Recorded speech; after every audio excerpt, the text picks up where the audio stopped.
30 million لوگوں کا، تو مطلب ہمارا ٹیکس نیٹ 3 ملین کا بھی مشکل سے نہیں ہے. تو ابھی یہ ہے کہ اور اس میں سے بھی جو میکسیمم ٹیکس آ رہا ہے وہ صرف کوئی لیس دین 500,000 لوگوں کی طرف سے آ رہا ہے. اور اس میں سے بھی جو ٹیکس آ رہا ہے جو بعد میں آتا ہے اس میں زیادہ تر آپ کی انڈسٹریز والے انڈسٹریل جو آپ کی کمرشل ٹیکسز کی طرف سے آ رہا ہے.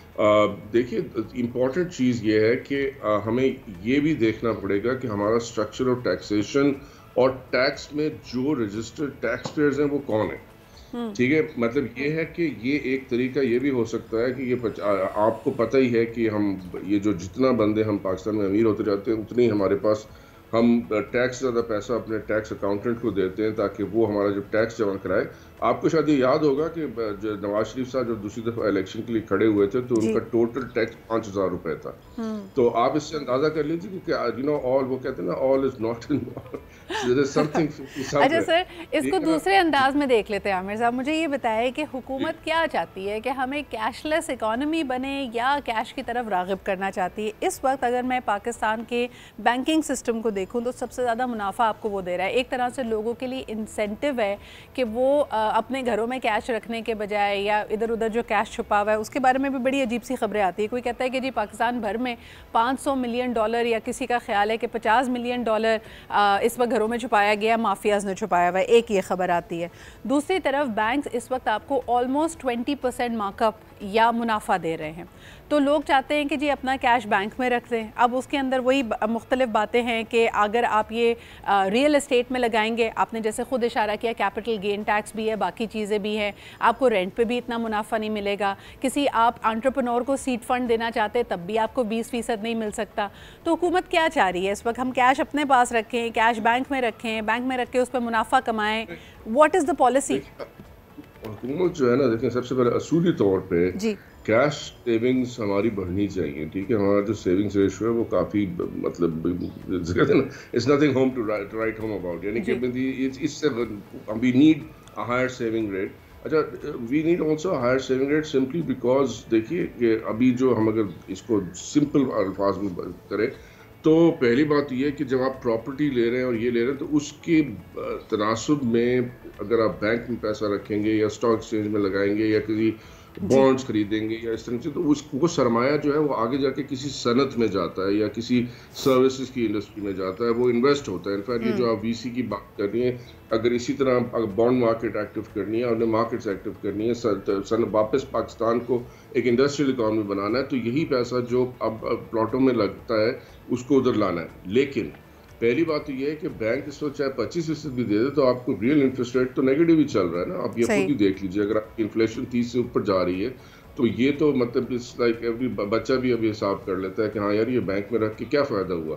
اچھا، تیسری چیز البتہ یہ ہے کہ پاکستان چونکہ امپورٹ بہت زیادہ کرتا ہے، تو جو اکانومیز امپورٹ بہت زیادہ کرتی ہیں اور خاص طور پہ امپورٹ ان کی منسلک ہوتی ہے ڈالر سے، تو یہ پھر ایک قسم کی in a very short way these are dollarized economies, right. تو ہم ہر چیز کو اس تناسب سے دیکھتے ہیں کہ آج ڈالر جو ہے، مثلا آپ کل گوہر صاحب کا بیان دیکھ لیجیے جو انہوں نے SIFC کے بعد دیا ہے. یہ مطلب تھوڑا سا عام طبقہ جو ہے نا، ہم لوگ بیٹھے ہوئے کیونکہ روز جاتے ہیں بیچارے، صبح آپ سوچ رہے ہیں موٹر سائیکل سے اب سائیکل پہ آ جائے، تو اس کی وجہ یہ ہے کہ وہ انہوں نے کہا جی دیکھیے ہم نے 285 پہ لے آئے ہیں 300 پتہ نہیں کتنے سے 10 سے، تو اس سے آپ دیکھیے کتنا زبردست فائدہ ہوا. آپ مجھے ایک بات بتا دیجئے، کیا آپ نے لاہور کے لیے بس لی ہے یا کراچی کے لیے یا آپ نے ٹرین کا ٹکٹ لیا یا کچھ لیا ہے، کیا یہ 285 آنے سے کم ہوا ہے؟ کیا سیب کا دام کم ہوا ہے؟ کیا روٹی نان جو آپ جا کے تندور سے لاتے ہیں اس کا دام کم ہوا ہے؟ کیا مرغی کا دام کم ہوا ہے؟ تو سوال تو میں الٹا یہ پوچھنا چاہوں گا کہ بھئی یہ جب اس طرح ایک اکانومی چل رہی ہے جس میں سوائے پرائس ہائیک ہوتی ہے، پرائس مطلب آپ پیٹرول کو دیکھ لیجئے. So what is that telling us? That is telling us کہ جو جتنے آپ سوال میرے سے پوچھ رہی ہیں وہ سوالوں کا جواب میری اکنامکس وہاں بتائے گی یا میری ڈیولپمنٹ سائنسز وہاں بتائے گی جہاں پہ کہ اکانومی کا کوئی سٹرکچر ہوتا ہے. تو یہاں پہ جو سیونگ کی طرف پش کرنا نہ پش کرنا، حکومت ایکچولی اس کو اگر آپ اجازت دیں ڈیو پالیسی ٹو شمشاد صاحبہ، کہ حکومت کو خود سمجھ نہیں آ رہی کہ انہوں نے کرنا کیا ہے. دیکھیے حکومت کے پاس جو ایک سب سے بڑا پرابلم اس وقت ہے نا، آپ نے جو کہتے ہیں ایلیفنٹ ان دا روم کی بات نہیں کی ہے. ایلیفنٹ ان دا روم یہ ہے کہ جو لوکل ٹیکسیشن بڑھانی چاہیے، یعنی کہ لوگ گاڑی جس سے ایکچولی لوگوں کی فزیکل ہیلتھ خراب ہوتی ہے جس سے کہ ایکچولی آپ اور میرے سر درد میں اضافہ ہوتا ہے. یعنی آپ دیکھیں نا گاڑیاں ہو گئیں, یہ آپ اتنے لوگ انفا پارکنگ کر رہے ہیں, فائنز, اور لوگ جو ہیں لا توڑ رہے ہیں. دیکھیے جو ایک میونسپیلٹی ہوتی ہے, اس کے بعد جو آپ کا ڈسٹرکٹ ہوتا ہے, اس کے بعد آپ کا جو صوبہ ہوتا ہے, ہم صوبوں کو سارا کچھ جمع کر کے 50% تو ان کو پکڑا دیتے ہیں. ٹھیک ہے, اچھا اب مسئلہ یہ ہے کہ جب تک صوبے خود اپنے ٹیکسز جمع کرنا شروع نہیں کریں گے اس وقت تک یہ سینٹرل ٹیکس رہے گا.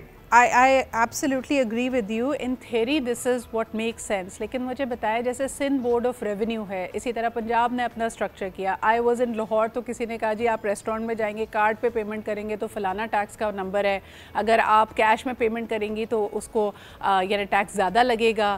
کراچی میں ہم آئے تو ایک سٹینڈرڈ ہے, اس طرح کا کوئی انسینٹیو نہیں دیا گیا ہے. تو ایسا تو نہیں ہے, یعنی I work as a consultant as well.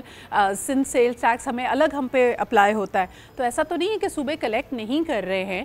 لیکن یہ ٹیکس جا کدھر رہا ہے وہ ایک سوالیہ نشان ہے. دوسرا یہ کہ اس وقت سب سے زیادہ جو امپورٹنٹ ہے انویسٹر کے لیے بھی, گھریلو صارفین کے لیے بھی, سیور کے لیے بھی, کہ آپ کتنی ذمہ دار سٹیٹمنٹس دیتے ہیں. آپ نے ٹرسٹ بلڈنگ کرنی ہے.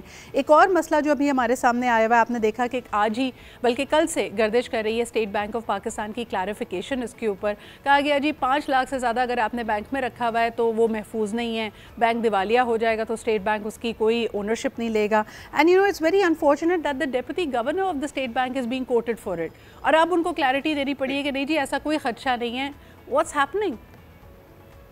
نہیں دیکھیے یہ میرا میں تھوڑا آؤٹ آف کانٹیکٹ اسٹیٹمنٹ گئی ہے.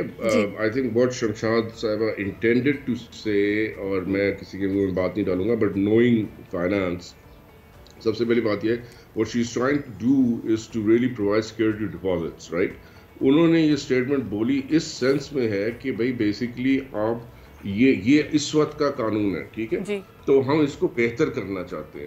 کچھ آپ نے یہ بھی دیکھا, کچھ چینلز نے اس کو اس طرح بھی رپورٹ کیا کہ ہاں جی اب پہلی دفعہ 5 لاکھ روپے آپ کو ملیں گے اگر آپ دیوالیہ ہو گئے. اب میں مذاق نہیں کر رہا, یہ میں نے خود خبر سنی ہے کل کسی چینل, پریشان ہو گئے آپ بھی. وہ کہتے ہیں جتنی منہ جتنی اتنی باتیں, تو وہ ہر جرنلسٹ اپنے طریقے سے لیتا ہے. By the way if we can just let our viewers know this is standard procedure. یعنی جو عامر صاحب بھی بات کر رہے ہیں کہ یہ اسٹینڈرڈ ہے کہ جتنی لائبلٹی, جیسے لمیٹڈ لائبلٹی ہوتی ہے, اس کو آپ اس طرح سمجھ لیجئے کہ آپ لاکھوں کی اپنی چیز, مالیت کی چیز بھی اپنے بینک کے لاکر میں رکھ لیں. بینک کا لاکر خریدتے وقت اس کے اوپر لکھا ہوتا ہے کہ ہماری لائبلٹی صرف 2 لاکھ روپے کی ہے یا 1.5 لاکھ روپے کی, کہ خدا نہ خواستہ اگر اس لاکر میں چوری ہوتی ہے, کوئی اور آگ لگ جاتی ہے, فلانا دھماکہ, اینی فورس ڈی میجور, تو پھر بینک اس کی ذمہ داری صرف اتنی سی لے گا. عامر صاحب am I correct in pointing out?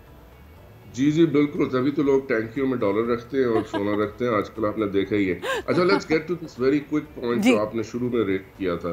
وہ یہ ہے, پہلی بات آپ نے جو کی کہ یہ کیا اس وقت جو سندھ اور پروونسز, دیکھیے میں ایک بات آپ کو بڑی سیری سی بتا دوں, سندھ میں یس دیر از ون ڈفرنٹ تھنگ جو کہ سندھ خود لاگو کر رہا ہے. ایک طرح سے پاکستان کو میں ہمیشہ سے کہتا ہوں this is regressive tax. Sindh has a Sindh سیس.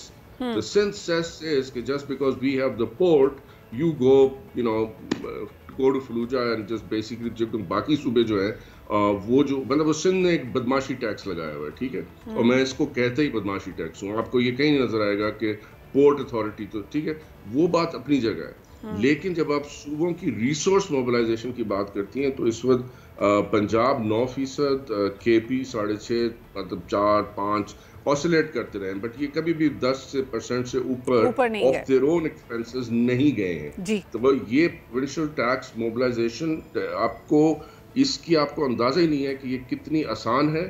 اور یہ دوسری بات یہ کہ اب یہ دیکھیں نا, ہم کہتے ہیں کہ ہاں جی ہم بڑا بیڈ ٹیکس دے رہے ہیں, مطلب پی سی لاہور میں جائیں یا آپ کسی ریسٹورینٹ میں چلے جائیں وہ فلانا ٹیکس لگا, بالکل صحیح آپ کہہ رہی ہیں, لیکن آپ یہ دیکھیے اس کی ٹوٹل کلیکشن آ کیا رہی ہے وہاں پہ.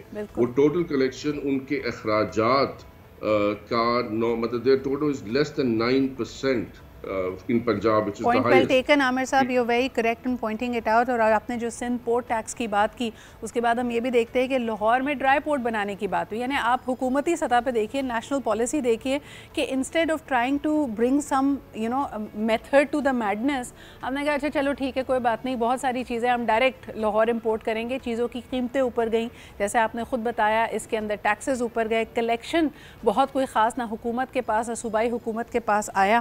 اور اور کئی دفعہ ہوتا ہے کہ اس سے ریلیٹڈ اسکینڈلز اور کنٹروورسیز ہمارے سامنے آتی ہیں. بہت بہت شکریہ ہمارے ساتھ موجود رہنے کے لیے.